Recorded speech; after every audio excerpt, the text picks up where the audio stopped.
ফ্রান্সে বাঙালির মুখরোচক বিভিন্ন স্বাদের পিঠার সমাহার নিয়ে অনুষ্ঠিত হয়েছে পিঠা ও বসন্ত উৎসব। ফ্রান্স প্রতিনিধি ইকবাল মোহাম্মদ জাফর জানান, রাজধানী প্যারিসের অদূরে মেরি দো ক্লিসিতে বসবাসরত প্রবাসী বাংলাদেশিদের আয়োজন অনুষ্ঠিত হয়েছে এই উৎসব। এই উৎসবে ছিল চিতই, দুধ চিতই, ভাপা, পুলি, পাটিসাপটা, নারকেল পুরি, পাকওয়ান সহ হরেক রকম দেশীয় সুস্বাদু পিঠার সমাহার। বাসন্তী রঙের শাড়িতে নারীদের অপরূপ সাজ, ক্লিসের পার্কে লেগেছিল বসন্তের ছোঁয়া। প্রবাসের যান্ত্রিক জীবনে শত কর্মব্যস্ততার মাঝে এ ধরনের আয়োজন ক্ষণিকের জন্য দিয়েছিল প্রশান্তির ছোঁয়া। সবাই যেন ফিরে গিয়েছিলেন ফেলে আসা বাংলার কোনো এক সোনালি অতীতে। মাতৃভূমি থেকে শত সহস্র মাইল দূরে প্রবাসের মাটিতে এই ধরনের আয়োজন নিঃসন্দেহে বাঙালির চিরচেনা সংস্কৃতি ঐতিহ্যকে স্মরণ করিয়ে দেয়।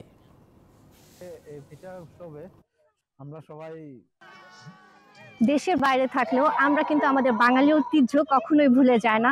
পহেলা বৈশাখ বলেন, আমাদের বাংলাদেশের যত ধরনের ঐতিহ্যবাহী অনুষ্ঠান আছে আমরা সবসময় এখানে পালন করে থাকি। আজকে কৃষিবাসীর পক্ষ থেকে এই পিঠা উৎসবে আমরা সবাই মিলে আনন্দ করতেছি।